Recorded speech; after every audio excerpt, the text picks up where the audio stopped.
Bien, bonjour. On a le plaisir aujourd'hui d'accueillir Marcela Sopos.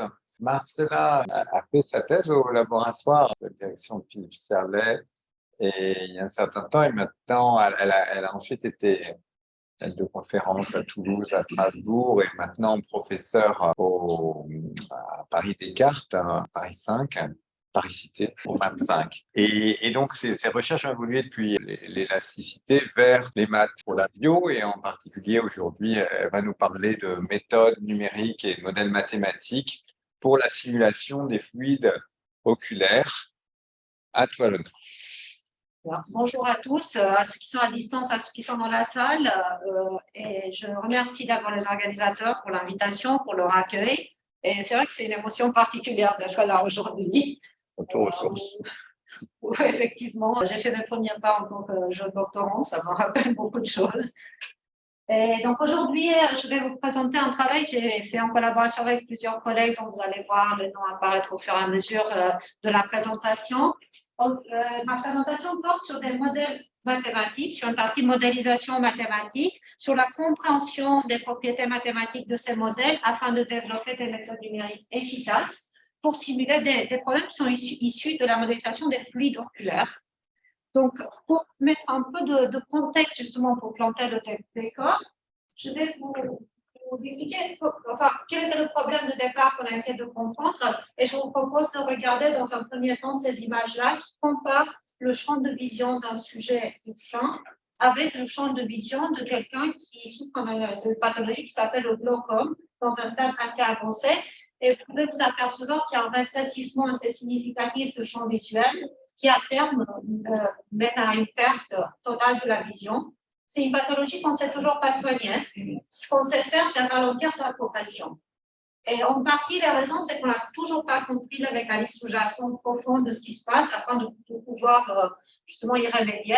De quoi il s'agit? Il s'agit de c'est une maladie, une pathologie neurodégénérative, c'est le nerf optique qui va dégénérer, et c'est en fait aussi une mort des cellules certaines cellules spécifiques de la rétine. Quelle est la cause profonde? Ça reste encore une question ouverte. Comment on la détecte déjà? Un premier test, c'est celui-là, le test visuel. Et un deuxième test qui est non invasif, que je pense que tous les gens qui fréquentent l'ophtalmologie connaissent, c'est la mesure de ce qui s'appelle la pression intraoculaire. La pression de fluide que vous avez à l'intérieur du globe oculaire, c'est ce qui s'appelle une paraqueuse. Ça se fait avec un tonomètre, c'est très simple. On colle un dispositif à l'endroit de la cornée et on a une mesure de cette pression.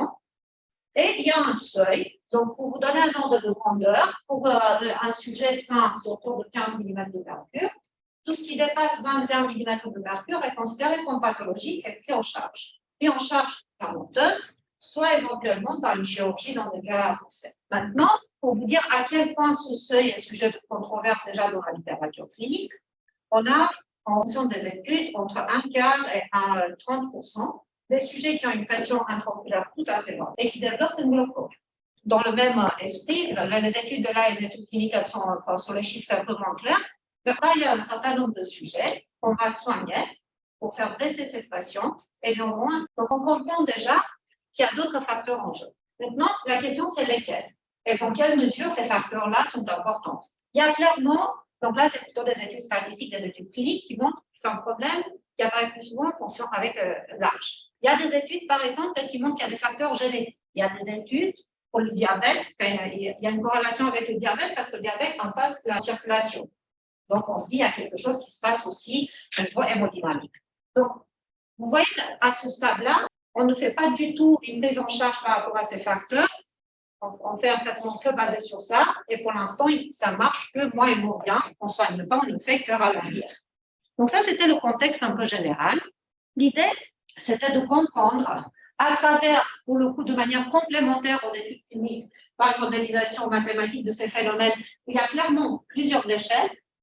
Et il y a plusieurs phénomènes physiques en jeu, parce que je vous ai parlé de plusieurs fluides, donc le fluide qui est à l'intérieur de l'œil, le sang, le fluide qui est à l'intérieur du cerveau. Après, il y a tous les tissus, donc il y a une composante multiphysique et puis il y a une partie de transport. Et on aimerait comprendre avec des outils venant plutôt de la modélisation de la simulation, comment finalement ces facteurs, dans quelle mesure ces facteurs, enfin, faire une sorte de ranking, de dire quels sont finalement les facteurs les plus importants et quels sont ceux qui peut-être ont un rôle moins important, même si décrits par les études statistiques.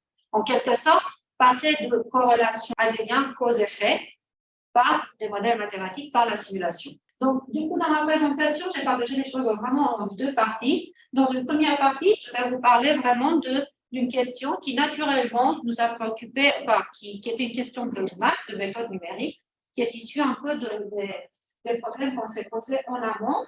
Et dans la deuxième partie, comment, avec cette méthodologie numérique avancée, on a mis en place un environnement qu'on a nommé Ocular Mathematics Virtual Simulator, parce que c'est vraiment une sorte de labo virtuel pour tester différents scénarios. Et dans la fin de ma présentation, si vous avez le temps, je vous montrerai un exemple concret de comment, avec ce type de questions, on a essayé de donner au moins des réponses partielles dans le cadre du départ. Donc, je vous ai parlé de la partie hémodynamique, écoulement du sang. Ça peut être un autre fluide biologique. Maintenant, quel est le cadre mathématique qui intervient? Quelles équations on va résoudre dans ce contexte? Typiquement, pour des vaisseaux, si on se place dans un cadre où on veut avoir une description tridimensionnelle très fine, dans un vaisseau de gamme suffisamment grand, il est maintenant communément accepté que les équations qui vont décrire ce mouvement sont les équations de Navier-Stokes, que je rappelle ici, avec les inconnues classiques vitesse et pression, avec une composante liée à la viscosité. Ici, je la prends constante parce que le vaisseau il est de taille suffisamment grande pour que le fluide soit newtonien. Une partie convective, avec une hypothèse d'incompressibilité et avec des conditions en bord qu'il va falloir rajouter. Pourquoi? Parce qu'il faut imaginer que cette modélisation tridimensionnelle très détaillée, vous ne pouvez pas le faire sur l'intégralité de votre corps. Vous allez le faire sur une région d'intérêt. Donc, vous avez des bords physiques, qui sont vraiment les bords du vaisseau, et vous avez des bords que vous avez introduits de manière artificielle. Vous avez tronqué tout le circuit fermé à une région d'intérêt. Donc, en quelque sorte, vos conditions au bord vont devoir traduire le fait qu'en fait, c'est qu'une partie d'un système où vous avez des mécanismes de rétroaction très importants qu'il va falloir essayer de capturer. Ça, c'est un point de vue où vous regardez vraiment l'écoulement dans un tuyau, qui peut être quelque chose de sanguin, ça peut être lié à l'écoulement de l'air dans les poumons. Ce sont les mêmes types d'équations, ce sont les mêmes équations. Maintenant, une autre description qui se prête plus à un écoulement qui passe à travers une membrane, qui elle-même elle est déformable. Cette fois-ci, vous allez écrire plutôt des équations qui viennent des milieux poreux. Ou pour certains qui reconnaissent tout à fait ici, vous avez un écoulement type Darcy, ici, avec une perméabilité qui va décrire la capacité de fluide de traverser ce milieu, ce milieu donc, va se déformer en prenant en compte une composante élastique, parce que peut-être qu'il est élastique. Vous avez éventuellement une possibilité de rajouter de la viscoélasticité, et ensuite les contraintes qui viennent de fluide à travers de fluide qui traverse ce milieu poreux, et vous allez caractériser ça par différents paramètres physiques. Ici, et puis la perméabilité. Donc, c'est le deux types de DP qu'il faut garder un peu en tête qui interviennent dans cette modélisation. Ce type de modèle, vous voyez bien, on est en 3D, on a beaucoup de détails, mais c'est un peu localisé, c'est-à-dire qu'on arrive à avoir beaucoup de détails, mais pas partout. Parce qu'il y a quand même beaucoup de calculs non négligeables derrière. Ensuite, les gens, ils ont développé à travers les années une sorte de hiérarchie de modèles, en passant de cette description très détaillée à des modèles réduits à différents degrés. C'est-à-dire que vous pouvez imaginer passer en 2D, parce que peut-être que vous êtes dans un cadre axisymétrique. Vous pouvez passer en 1D, Euler l'avait déjà écrit, parce que vous avez moyenné par section, par exemple, pour Navier-Stokes, ou dans le cas vraiment le plus simplifié, on retrouve à l'autre échelle du spectre ce qu'on appelle une description réduite 0D. Bon, le 0D, ça intrigue toujours un peu les gens, parce que le 0, il faut le penser comme le fait qu'on n'a pas plus du tout pris en compte la décomposition, la dépendance en espace, dans la variable d'espace. On ne regarde que l'évolution de certaines quantités, comme la pression, le débit du volume, au cours du temps. C'est un modèle par compartiment, pour certains d'entre vous qui sont peut-être plus habitués avec cette terminologie. Qu'est-ce que ça veut dire de point de vue mathématique? On ne regarde plus que la variation en temps, donc on écrit des équations différentielles à la place. Ces équations peuvent être non linéaires, éventuellement, ils peuvent être mais ça reste de point de vue mathématique une complexité qui est moins importante. Et aussi de point de vue coût de calcul, c'est clairement, il n'y a pas photo entre le 3D de tout à l'heure et des équations différentielles qu'il faut résoudre. Quel est l'intérêt d'avoir ce type de description? C'est que typiquement, avec cette approche, on peut modéliser tout le système. souvent dans certains cas. Donc, du coup, espérer qu'on peut capturer la rétroaction du circuit fermé, par exemple. J'ai marqué aussi ici un tableau, parce que peut-être certains d'entre vous, comment on arrive à faire ça, c'est parce qu'on fait une sorte d'analogie entre les réseaux hydrauliques et les réseaux électriques. Une analogie qui se comprend, par exemple, très facilement quand vous pensez à la viscosité. C'est quoi la viscosité? C'est en fait quand vous essayez d'avancer, de nager dans un fluide, vous nagez plus facilement dans l'eau que dans le miel. Bah, c'est l'idée qu'on se fait de la résistance dans un circuit électrique, ce qui nous empêche d'avancer. Et puis, on a d'autres analogies. Et donc, du coup, vraiment, pour obtenir ces équations, on écrit des lois de Pierre-Constant. Maintenant, juste pour vous donner une idée quand même de la complexité, parce qu'il ne faut pas sous-estimer la complexité qui peut se cacher derrière ces équations différentielles. Je vous prends ici un exemple qu'on avait développé au cours du temps avec ce réseau, on avait appelé communément le petit robot, parce que ça, c'est les deux yeux, le cerveau et le reste du corps, de manière très simplifiée. Ici, vous avez tous les détails du niveau oculaire. Pourquoi on avait fait ça? Parce qu'on s'était intéressé à ce qui se passe en microgravité pour les gens qui passent plus de 6 mois sous la station spatiale. Et il y a vraiment la mécanique des fluides est très différente, la physiologie est très différente. Il y a un autre intérêt pour ce type de modélisation. Vous voyez que le système de grande taille il peut être assez non linéaire, c'est qu'il se prête très très bien à ce qui s'appelle maintenant la quantification d'incertitude, ou tout ce qui est analyse de sensibilité. Pourquoi? Parce que lorsque vous essayez de calculer les quantités des indices, par exemple les indices de Sobol, c'est une façon de faire de l'analyse de sensibilité, vous devez calculer des indices qui sont basés sur la variance. Qui dit variance dit derrière une petite méthodologie type Monte Carlo. Donc, il faut faire beaucoup de simulations du même modèle, de l'ordre de milliers de fois. Vous imaginez que ça, c'est complètement hors de portée encore aujourd'hui pour le 3D complet. Par contre, pour ce type de modèle, ça s'y prête très bien. Et puis, c'est ce qu'on avait fait d'abord sur un petit modèle pour le glaucome, et puis plus récemment sur un modèle un peu plus compliqué. Maintenant, j'arrive à un des mots-clés qui vont m'intéresser dans l'exposé d'aujourd'hui. Qu'est-ce que je sous-entends par multi-échelle de mon point de vue? Je sais que c'est un terme qu'on n'utilise peut-être pas forcément tous de la même façon. C'est le fait de décrire à différentes échelles l'équipement, soit par une partie EDP, comme je vous ai dit tout à l'heure, Navier-Stokes, Darcy-Bourg, sur une partie, soit sur une partie de système par des équations différentielles, et on zoome là où ça nous intéresse, et on garde une description réduite, là on n'a pas besoin d'autant de détails.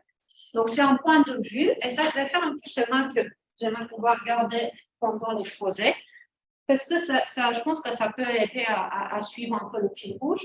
Gardez en tête que quand je vais écrire oméga avec des indices éventuellement, je sous-entends qu'ici, je vais résoudre une partie EDP, que je vais coupler avec une partie équation différentielle.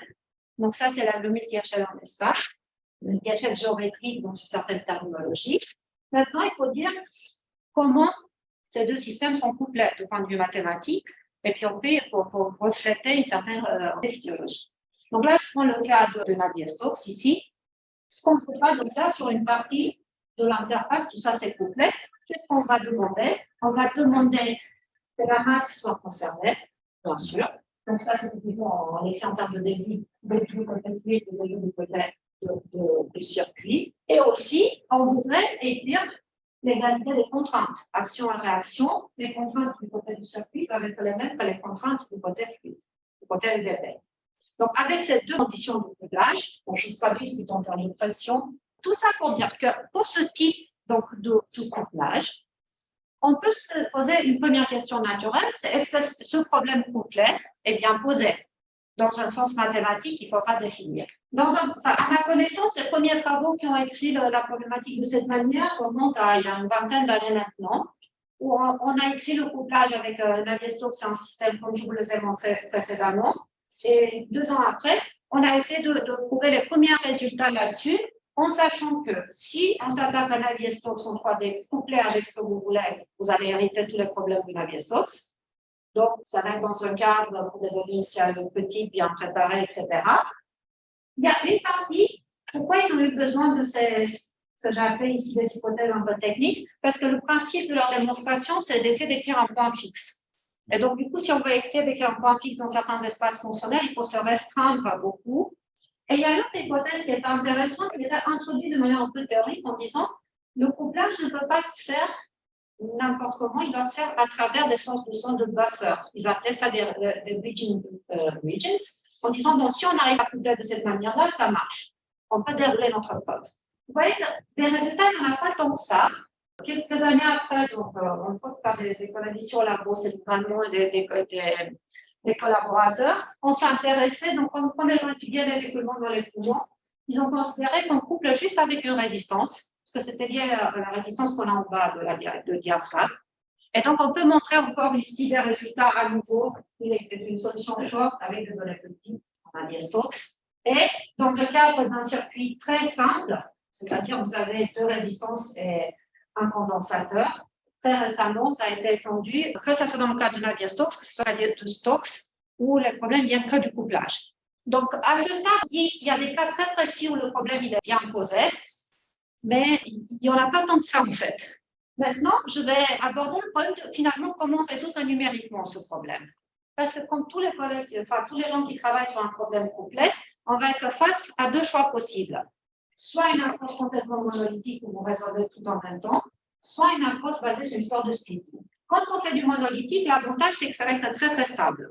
Vous allez pouvoir capturer dans l'intégralité la dynamique de votre système avec le prix de résoudre un problème de très grande taille, potentiellement entre le DP en 3D et un nombre d'équations différentielles non négligeables, non linéaires. Vous allez devoir prendre le même type de discrétisation en temps. Si entre les équadifs et les EDP, peut-être que vous ne voulez réfléchir pas de la même manière. Et surtout, pour moi, c'est ce qui était de mon point de vue l'inconvénient principal, c'est que quand vous avez des matrices de grande taille, vous allez pouvoir peut-être mettre en place une stratégie de préconditionnement efficace, basée sur cette histoire de bloc. Par contre, lorsque vous faites évoluer le modèle, soit parce que vous voulez zoomer à un autre endroit, soit parce que finalement vous déraffinez parce que vos données sont insuffisantes, finalement vous devez tout refaire dès le début. C'est-à-dire que dans cette histoire de modularité, d'évolution continue de votre modèle, c'est une stratégie qui risque de vous freiner au fur et à mesure parce que chaque fois, il faut un peu réinventer votre stratégie de préconditionnement.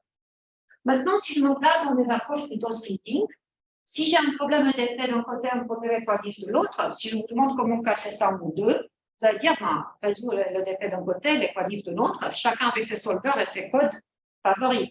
C'est ce que les gens ils ont essayé au début, ça ne marche pas. Qu'est-ce que je sous-entends par le fait que ça ne marche pas? C'est que ça donne une très mauvaise approximation des quantités à l'interface. Vous avez des oscillations numériques artificielles qui apparaissent. On a essayé de comprendre pourquoi. On a compris pourquoi parce qu'on évaluait des termes qui faisaient intervenir des quantités au pas n et au pas n plus 1. Et donc, du coup, ce n'était pas du tout la bonne quantité. On dit, comment on va faire?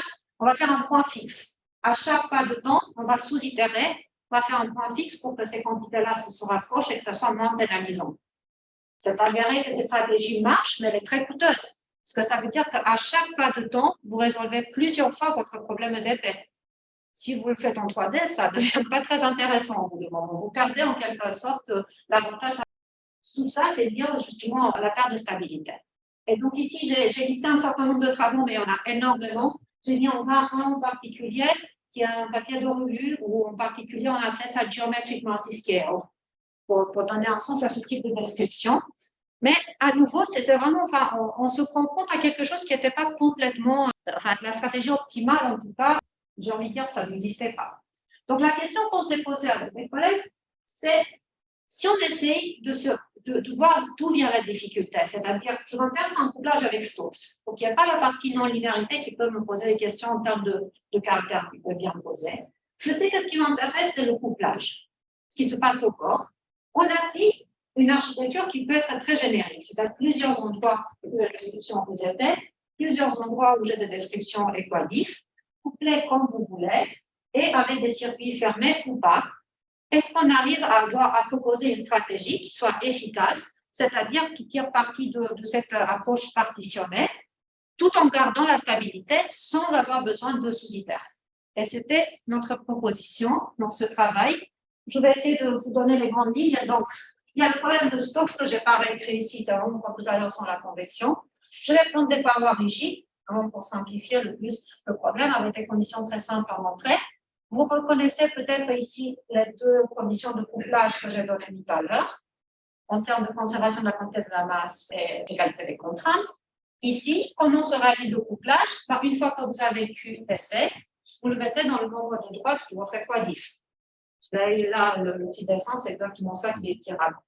Maintenant, de l'autre côté, comment ça marche le couplage? Vous écrivez la forme générique. Ici, je ne voulais pas me prendre un cas particulier, j'écris une forme très générique. Vous avez la matrice qui encode peut-être dans linéarité et qui est en termes source, qui a deux contributions. La contribution qui vient du couplage de tout à l'heure et la contribution qui peut être ses propres termes sources, il peut y en avoir dans le circuit.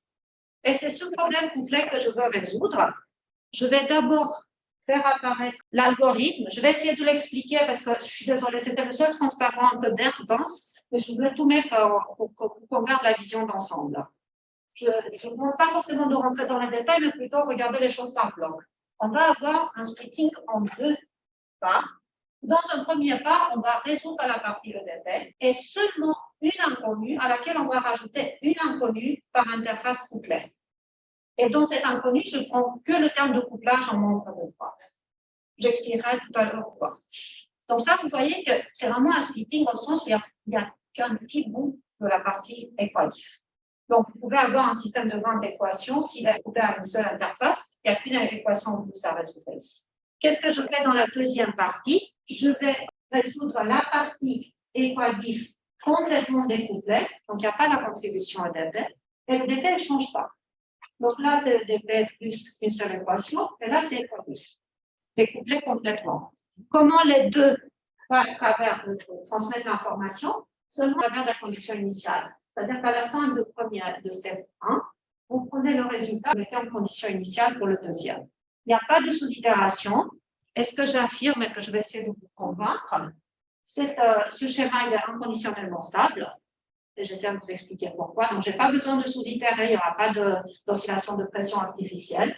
Il est très flexible parce que vous avez vu, j'ai écrit les choses de manière très générique. C'est-à-dire que vous choisissez votre méthode favorite, votre code favori dans un pas ou dans un autre, dans un bloc ou dans un autre, ça ne change pas. Ça vous permet en particulier de séparer les non-linéarités. Il faut imaginer par exemple des équadifs très raides. Vous êtes obligé de prendre un pas de temps très très petit pour capturer cela. Vous ne voulez pas imposer le même pas de temps très petit à la partie EDP. Mais c'est ce type de schéma qui vous permet de le faire. Donc, pourquoi ça marche? Parce qu'en fait, il faut comprendre ce qui se passe au niveau continu.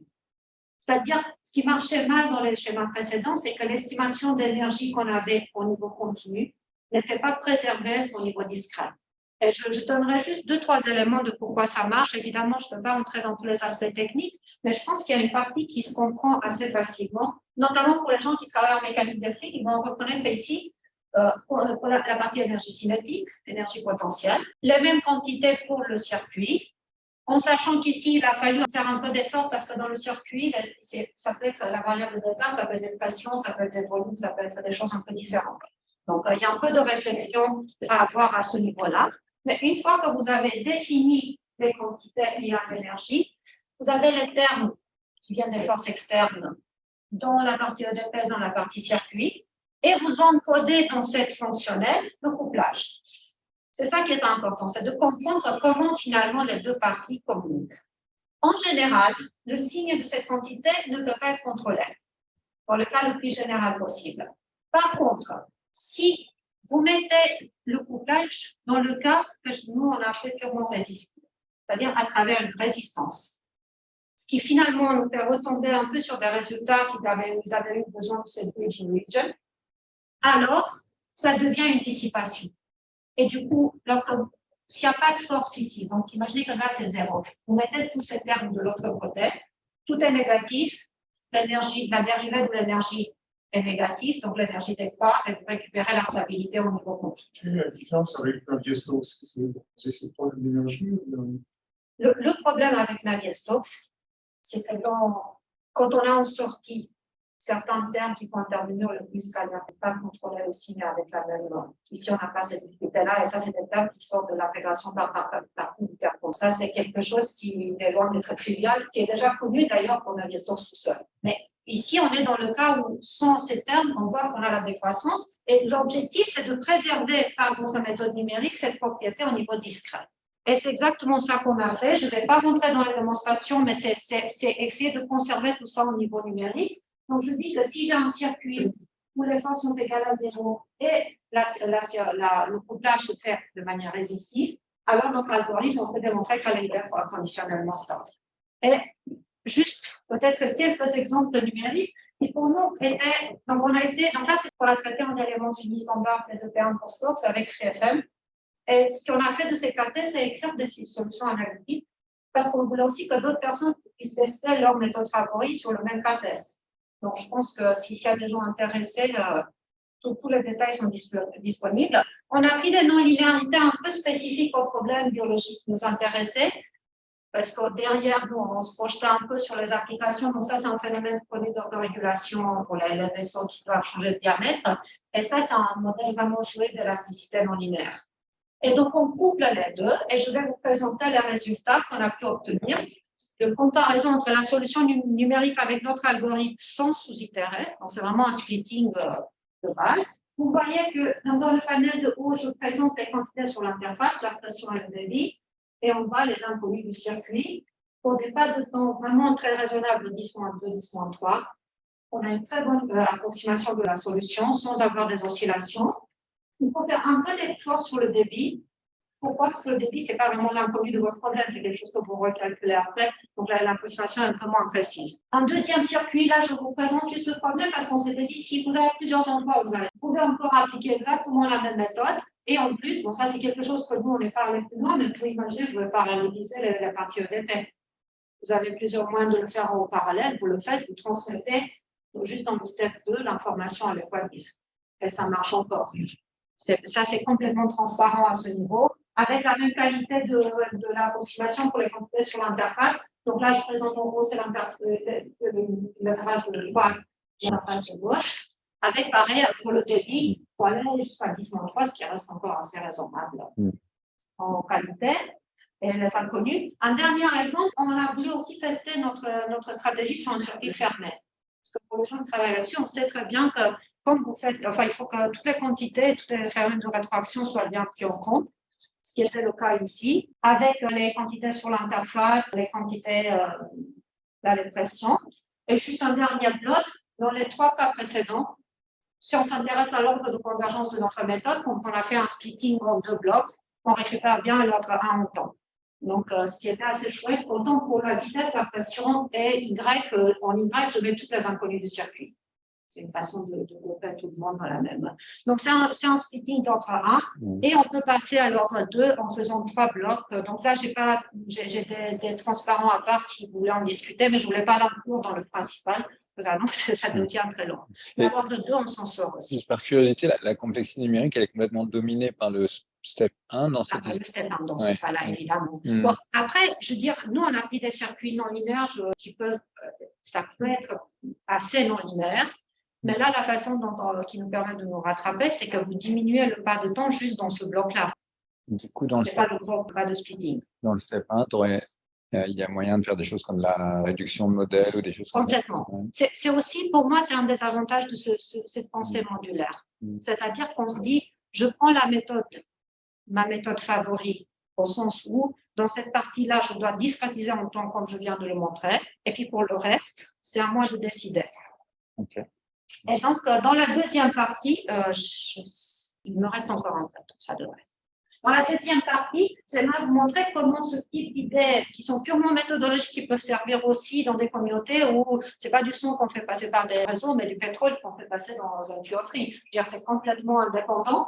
Là, je vais revenir un peu au problème biologique et vous montrer comment ce type d'idées a nourri aussi notre avancée de la modélisation. Donc là, vous avez un réseau oculaire. Derrière, donc, vous avez toute la partie rétine qui a un réseau assez complexe.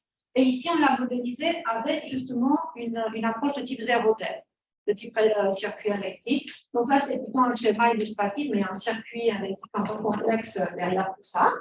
Donc ça, c'est pour la rétine, pour l'hémodynamique. Ensuite, il y a une toute petite membrane ici, qui s'appelle la lamina fibrosa, je pense que ça a 2 mm. Elle est essentielle dans le glaucome, parce que c'est l'interface entre l'intérieur de l'œil et l'extérieur qui est ce qui se passe derrière pour vous dans le cerveau, la pression intracrânienne. Et c'est par là que le nerf optique entre dans l'œil et sinon il sort et il va vers le cerveau. Donc c'est très intéressant pour les ophtalmologues, mais ils ne peuvent rien mesurer par contre à ce niveau-là. Donc, tout ce qu'on peut en tirer comme information sur ce qui se passe à ce niveau-là les intéresse, en sachant qu'il faut avoir quand même tout le reste de la complexité et pas que l'information localisée. Donc, après réflexion, on a décidé que là, on va proposer une approche 3D pour avoir autant de détails que possible. C'est un milieu pore élastique parce que c'est comme une éponge où il y a du sang qui passe. Donc, il fallait en prendre en compte. Il fallait aussi prendre en compte le fait qu'elle peut se déformer dans un sens ou dans un autre. Vous imaginez bien que la pression elle est très importante à l'intérieur. Quand vous déformez, je veux dire, si ça c'est l'intérieur, vous poussez comme ça. Mais c'est le contraire qui se passe en microgravité d'ailleurs. Donc, il fallait bien comprendre tous ces mécanismes-là. Et quand je dis la déformation, ça se déforme aussi parce que vous avez tous ces tissus-là autour qui peuvent tirer. Et donc là, on a fait pour l'instant de l'élasticité linéaire 3D parce qu'il y a quand même, c'est difficile d'avoir beaucoup de paramètres à ce niveau. Donc, vous voyez bien que tous les aspects, et multi-échelle parce qu'on a du 3D et du 0D, et multi-physique parce qu'on a plusieurs interactions, se retrouvent. Et c'est pour ça qu'on voulait avoir une vraie approche modulaire pour pouvoir résoudre ce type de problème. Et donc, justement, pour la première partie, on a développé une méthode partitionnée qui est du même type que celle que je vous ai montrée avant. Tout à l'heure, on a parlé du couplage Stokes 0D, là, c'est plutôt le couplage pore-élastique avec du 0D. Ensuite, pour la partie discrétisation en espace, je n'en ai pas beaucoup parlé jusque-là. Ici, on a dû aller un peu plus loin. Si vous vous rappelez, dans mes petits exemples joués, j'avais une qualité un peu moins bonne sur l'approximation du débit. Et les débits sont très importants pour ce type d'application. Donc, au lieu de faire une méthode de type élément fini standard, on a réfléchi, on a pris une méthode qui approche avec la même qualité les flux, enfin l'équation, la conductière et la conductuelle, méthode de type HDG. Ça, c'est du coup, on l'a implémenté dans Fil++, qui est une librairie développée à Strasbourg par Christophe Pedol. On a inclus plusieurs choses là-dedans. Pourquoi c'est intéressant aussi de s'attaquer à ce type de problème? Parce qu'à nouveau, les matériels n'étaient pas complètement connus non plus. Pourquoi en particulier? Parce qu'on a dû prendre en compte une condition du type intégral. Les conditions au bord, vous savez qu'on a tous, on peut dire Glenn, Norman, éventuellement Robin, mais dès qu'on a une intégrale, ça devient beaucoup plus compliqué. Et en particulier, on s'est dit, même pour un problème elliptique plutôt simple, comment on fait pour avoir une condition de type intégral, pour avoir une bonne approximation que le calcul bien posé, après une bonne approximation au niveau numérique. C'est un problème en fait qui est, par exemple, un prototype, c'est celui que je vous ai montré, mais c'est des problèmes qui apparaissent aussi en théorie de chez les conducteurs ou la théorie des aimants, des champs magnétiques forts. Donc, c'est des problèmes magnétiques un peu généraux, mais avec ce type de conditions au bord un peu dans le standard. Et puis, comme on avait la partage de G ici, on a fait une méthodologie pour l'élasticité. Donc, qu'est-ce qu'on en tire à la fin? D'accord, on a construit un cadre, qu'est-ce qu'on obtient à la fin? Je vais partir finalement sur cette image-là. C'est une image où vous avez deux vaisseaux ici importants, le premier qui nourrit la rétine et le deuxième qui donne la rétine. Pourquoi c'est important d'avoir cette quantité de partie hémodynamique? Parce qu'ici, il y a des mesures Doppler et on pourrait faire de la validation. C'est un des mots-clés qui me paraît très important dans ce type de travail. On peut en tirer des choses numériques, mais est-ce qu'elles ont le sens? Donc, typiquement, pour l'hémodynamique, on se basait sur des comparaisons avec le Doppler à ce niveau-là. Ensuite, pour l'élasticité, à l'extérieur, vous avez la cornée. Donc ça, ils arrivent encore à mesurer des déplacements. Donc pareil pour la validation, plutôt côté élasticité, déplacement de la cornée, on avait des données. Un petit peu moins sur toute l'enveloppe, là, qui s'appelle la sclère. Ils font des tests, mais là, pour le coup, c'est ce qu'ils appellent ex vivo, c'est-à-dire ils utilisent des modèles d'animaux. Ils vont gonfler la meule et puis voir comment ça se déplace. Donc, il y avait quelques données qu'on a réussi beaucoup à utiliser pour la validation de ce côté-là. Et puis, pour tout le reste, on s'est concentré sur cette partie où on a tiré plusieurs quantités qui étaient pertinentes du point de vue clinique, comme la perfusion, de la pression dynamique et puis des déplacements. Et plutôt que de vous montrer ça, j'aimerais vous montrer un exemple sur ce qu'on a appelé une base de données virtuelle. Je m'explique juste, en fait, c'est de vraies données. Mais c'est des données recherche qu'on ne pourra pas utiliser de manière complètement. C'est des données qui ont été acquéries pour des fins de recherche. Donc, on a été très créatifs sur cette problème-là, c'est-à-dire on leur a donné des mots. Et on s'était dit, on se concentre dans la suite sur les 4 premières lignes. Pourquoi? C'est vraiment les valeurs qui sont attendues pour un sujet sain, on va dire le sujet moyen. Là, autour de 15 ans, 17, une pression intraoculaire, une fréquence cardiaque de 70, une pression intracrânienne raisonnable et une pression artérielle raisonnable. Donc, tout ça, c'est non invasif. Deuxième, John, il a un problème effectivement au niveau oculaire. Sa pression intraoculaire est trop élevée. 26, c'est beaucoup trop. Il est probablement, il a une suspicion très forte de troisième ligne. Elle n'a pas seulement une pression intraoculaire importante, mais aussi la pression intracrânienne importante. Qu'est-ce que ça change? Notre dernier scénario, malgré son âge, elle est aussi hypertendue. Donc, comment tous ces facteurs-là, est-ce qu'on peut en dire finalement quelque chose sur le fait que plusieurs facteurs jouent en même temps sur une quantité d'intérêt qui est la quantité de sang finalement qui nourrit la rétine. Je vous rappelle que ça, c'est vraiment le vaisseau qui nourrit la rétine, ça c'est la partie qui le draine. Il est en négatif juste parce que c'est du drainage, c'est une veine. En gros, c'est la centrale. Qu'est-ce qui se passe? Maintenant, je compare la première ligne avec la deuxième. Si la pression oculaire est trop importante, la rétine reçoit 66% de points de sang par cycle cardiaque. Ça veut dire qu'il y a quand même une composante hémodynamique très importante qui, à long terme, peut être pénalisante. Je ne vais pas dire que c'est un mécanisme, enfin, il faut beaucoup plus de données pour que ça soit complètement accepté, mais il y a des études qui montrent très clairement qu'une diminution de cette quantité de sang vers la rétine, à long terme, elle a un facteur, c'est un facteur négatif sur ces cellules qui, à terme, meurent. Bon, ça, on n'a rien de nouveau, mais on va dans le bon sens. Maintenant, ce qui se passe, si en plus la pression intracrânienne est trop élevée, c'est la pression qui est derrière cette petite montagne. Mais finalement, c'est pas mal parce qu'elle contrebalance un petit peu ce qui se passe à l'intérieur. Donc, il y a toujours une réduction un petit peu moins importante, mais pas de manière très significative à ce stade. La chose intéressante, par contre, arrivait lorsqu'on comparait ces quantités-là pour quelqu'un qui est hypertendu. C'est quoi? C'est la pression dans les vaisseaux sanguins est plus élevée que la moyenne. En fait, ça, c'est un facteur qui, pour une fois, pour le glaucome est positif. Pourquoi? Parce qu'il faut imaginer un réseau sanguin qui est entouré d'une pression qui est trop grande, parce que c'est ça la pathologie, et le sang essaie de passer. Si sa pression est plus importante, en quelque sorte, tant mieux. Maintenant, en contrepartie, et ça, c'était la partie intéressante, ça veut dire que c'est les gens hypotendus qui sont à risque. Soit les gens hypotendus de manière chronique, soit la nuit, on a tous une baisse de la pression artérielle plus importante. Et en fait, comme ça, on l'avait montré, nous, justement, par ce type d'approche, vous avez vu qu'on est passé de 66% à 50%. Et il y a une étude sur plus de 10 000 individus qui étaient complètement indépendants, qui s'était fait à Singapour, qui a confirmé ces prédictions théoriques, qui a cité notre travail. Donc, on était assez heureux en disant, bon, là, pour le coup, c'est vraiment quelque chose qu'on peut mettre en miroir par rapport à d'autres avancées cliniques et qu'on essaie d'aller de l'avant dans ces directions-là. Juste quelques mots pour où est-ce qu'on en est aujourd'hui et qu'est-ce qu'on a envie de faire pour la suite. Avec cette modélisation de type multi-échelle géométrique, où on couple, on fait du 3D là où c'est important, soit parce que c'est une zone d'intérêt, soit parce qu'on a suffisamment de données pour la nourrir, soit parce qu'on peut comprendre dans la prédiction, et avec des parties équadifs suffisamment riches pour avoir ce but que j'ai appelé systémique, on peut aborder de manière complémentaire des informations intéressantes pour l'application et en même temps trouver des mathématiques intéressantes parce que finalement, on va dans des domaines où le plus souvent, ce sont des cas qui sortent un peu des cas typiques qu'on a déjà traités, soit par les conditions au bord, soit par la façon d'aborder le problème. Et donc, j'ai pris comme exemple ce schéma partitionné où finalement, en pensant plutôt de manière modulaire, on s'était rendu compte qu'il faut qu'on soit efficace dans notre méthodologie numérique, tout en gardant la stabilité, tout en ayant une précision raisonnable. Donc ça, il a fallu quand même se poser et réfléchir pour voir comment, et ça est passé par la compréhension fine de ce qui se passe au niveau continu pour arriver à avoir des numériques efficaces. Ça peut marcher premier ordre et deuxième ordre.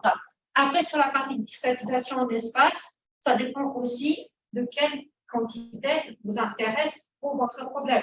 Nous, typiquement, on avait un problème où il y avait la vitesse et la pression qui jouaient important, mais on s'y lève plus. Donc, il a fallu réfléchir à des méthodes qui soient capables de donner une approximation de qualité pour les flux. Donc, faire un effort plus important que les éléments finis standards, en sachant qu'il a fallu incorporer dans cette réflexion des conditions en forme ou en standard. Et à nouveau, ça veut dire qu'il faut aussi se poser de nouvelles questions mathématiques. Maintenant, et ça, donc, je veux dire, ça, c'est des exemples, et le problème, enfin, le champ est ouvert. Maintenant, si je bascule du côté des applications, il y a vraiment, j'ai deux mots-clés pour moi importants, c'est la partie validation. Parce qu'effectivement, On peut proposer des choses pour arriver à convaincre. Il faut déjà qu'il y ait un premier niveau qui soit bien comment dire, établi, à savoir valider ça par rapport à ce qui est déjà dit, par rapport à ce qui est donné dans la littérature. Il y a deux niveaux. Il y a la validation qualitative. Vous dites, vous récupérez dans un certain sens une tendance. C'est déjà vraiment pas important, il faut aller dans le bon sens. Et puis, dans un deuxième temps, ça, je pense que c'est la force des mathématiques, c'est aussi quantitatif. Avec une borne d'erreur rigoureuse, une façon de dire, c'est ça la précision que je dois obtenir, et je vous garantis qu'en termes d'erreur, c'est suffisamment précis, ou au contraire, j'ai compris que ce n'est pas suffisamment précis, et je m'améliore côté numérique. Donc, il y a toujours un va-et-vient par rapport à des applications cliniques qui sont des problèmes. Donc, ça, je vous ai présenté l'exemple de glaucome, mais ça s'apparente aussi à plein d'autres pathologies. Maintenant, j'aimerais juste en dire un mot, parce que j'ai dit il y a plusieurs pressions déjà en jeu. Il y a la pression intraoculaire, c'est ça de l'intérieur de l'œil. Il y a la pression du sang, vous avez vu ça au niveau systémique. Il y a la pression intracrânienne. Je n'ai pas beaucoup discuté cette partie-là, mais elle est aussi importante, parce que c'est vraiment la pression qui est derrière l'œil. Et il y a un espoir maintenant, donc on a un peu regardé ça, mais c'est plus un papier de revue pour l'instant pour comprendre ce qui est déjà disponible et ce qui ne l'est pas du tout. C'est qu'il y a un espoir que ce qu'on peut avoir comme information de manière non invasive au niveau de l'œil puisse être un sort de biomarqueur précoce pour d'autres maladies neurodégénératives du cerveau. C'est-à-dire que typiquement sur la rétine, le fond de la rétine, ça c'est une imagerie assez simple, non invasive. Mais du coup, l'idée c'est si vous trouvez des problèmes neurodégénératifs pour la rétine, peut-être que dans 10 ans, la même personne va développer un Alzheimer ou un Parkinson. Mais si vous vous rendez compte suffisamment tôt, vous pouvez prendre ça en main. Donc, c'est évidemment, là, on est beaucoup plus sur le long terme, et honnêtement, il faut rester très modeste là-dessus. Mais disons, c'est aussi ça qui motive notre développement modulaire, c'est-à-dire qu'on a compris des choses à un certain moment, on peut enrichir à un autre endroit, et ça nous permettra peut-être d'aller de l'avant dans cette partie-là. Donc, juste dire à la fin qu'évidemment, c'est beaucoup de réflexion grâce à plein d'autres collègues avec qui j'ai pu travailler, Giovanni Loboni qui est à l'Université de May, Christophe Peton qui est à Strasbourg. Donc, on a encadré ensemble la thèse de Lorenzo Sala, qui est maintenant chargé de recherche à l'IRAE, mais qui a travaillé, on a fait plein de choses dans cette thèse. Les doctorants qui avaient travaillé encore avant, donc qui ont mis en place la partie aérodynamique, il a fallu travailler en amont beaucoup. Des collègues en Italie qui avaient une belle expérience sur la méthode HDG, mais sur des problèmes un peu différents. Donc, c'était intéressant d'aller de l'avant sur cette partie-là. Et puis, les cliniciens, là, c'est Alain Faris et son groupe qui sont en Sinaï et avec qui le dialogue, vraiment, c'est des allers-retours permanents pour comprendre qu'est-ce qu'on mesure, qu'est-ce qu'on a comme données, qu'est-ce qui marque pas, qu'est-ce qui est pertinent ou est-ce que finalement on va dans une direction qui est peut-être intéressante pour nous, mais ce n'est pas de la pertinence pour nous. Et avec ça, je vous remercie. Merci beaucoup. Bon, à l'heure. Donc, est-ce qu'il y a des questions? Oui. Pourquoi dans la modélisation? J'ai plusieurs questions. Est-ce que le fluide est newtonien ou non newtonien? Est-ce que je réponds au fur et à mesure? Deuxième question, il n'y a quand même pas des mouvements très rapides dans l'œil. Est-ce que, en termes convectifs,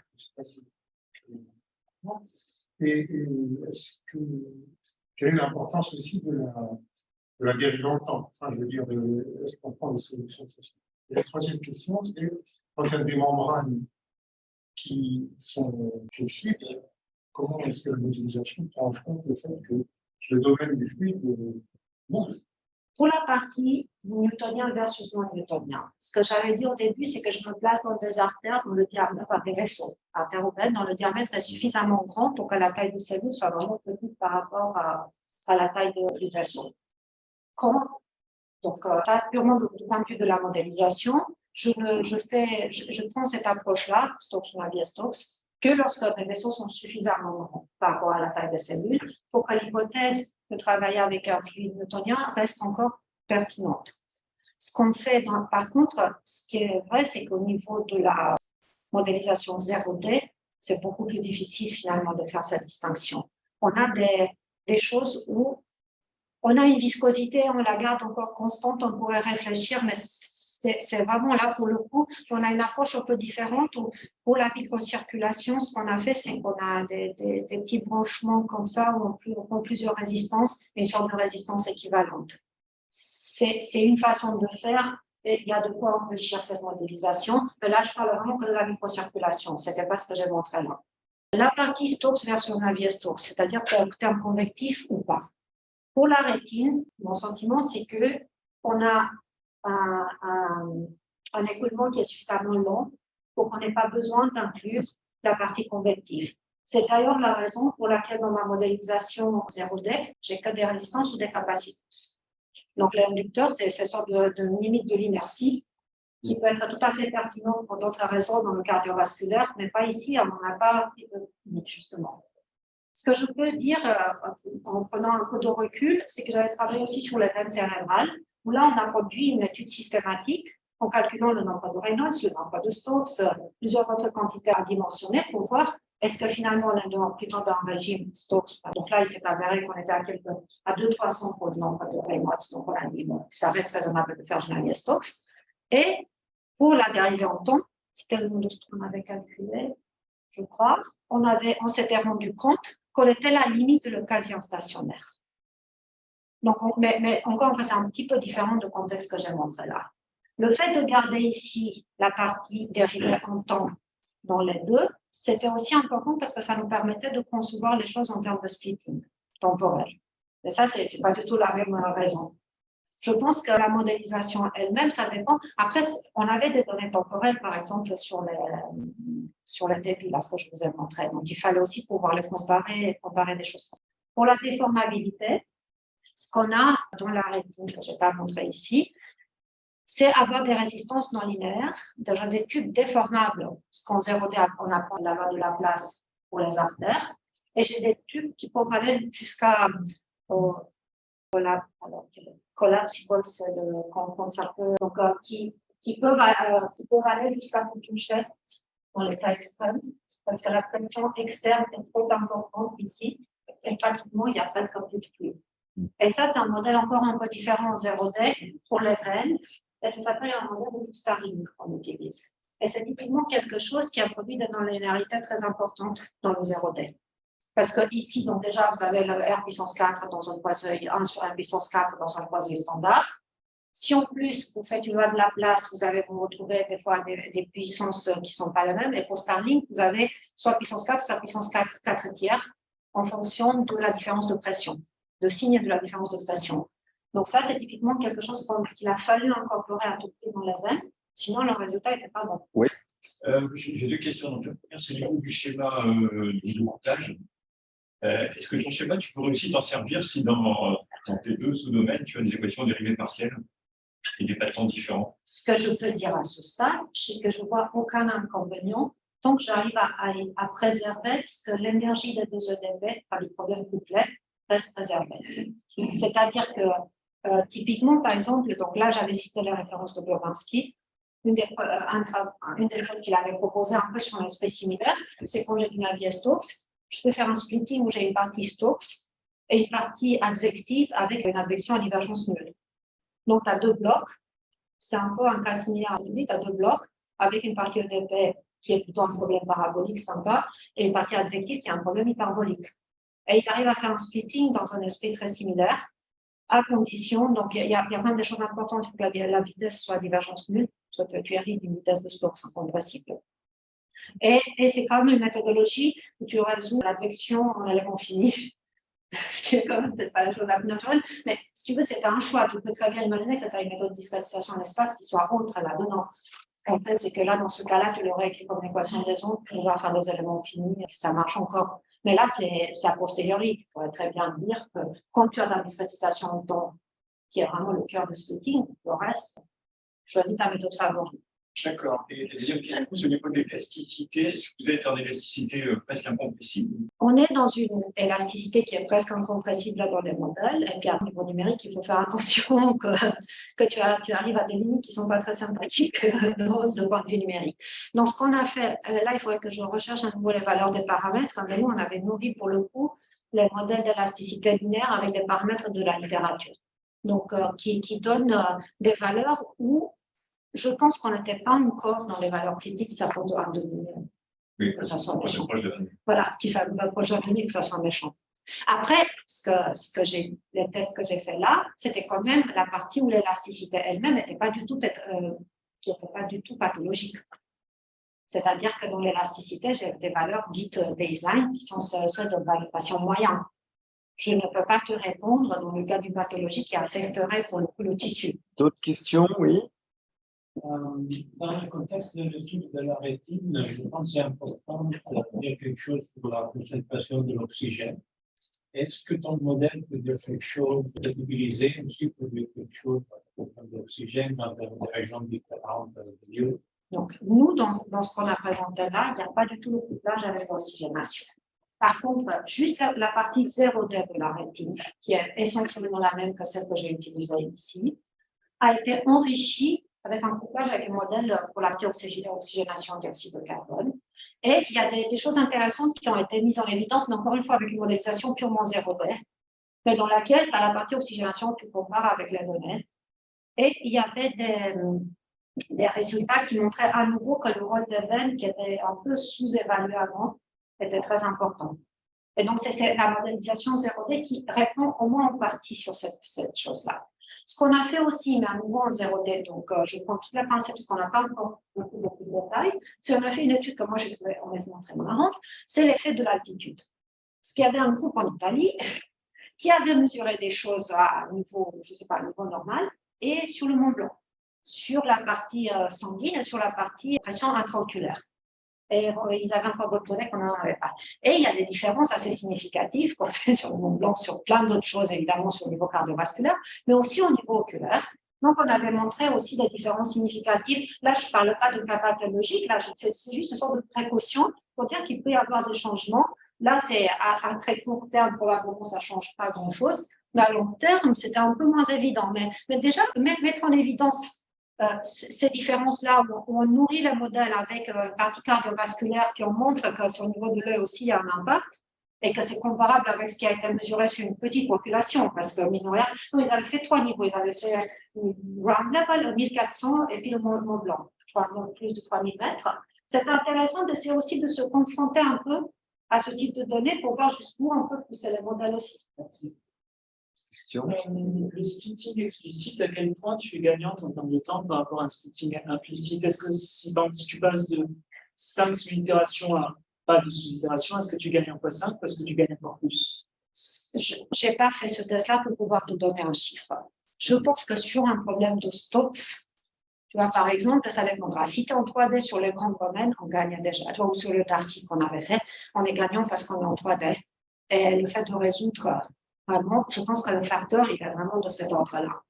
Maintenant, tu vois, c'est toujours le fait de sous-itérer, ça dépend aussi de comment tu sous-itères finalement. Est-ce que tu fais un point fixe dans lequel tu es très performant parce que tu l'as réglé au millimètre près et que ça marche très bien parce que tu l'as enrichi, ce n'est pas une stratégie point fixe standard.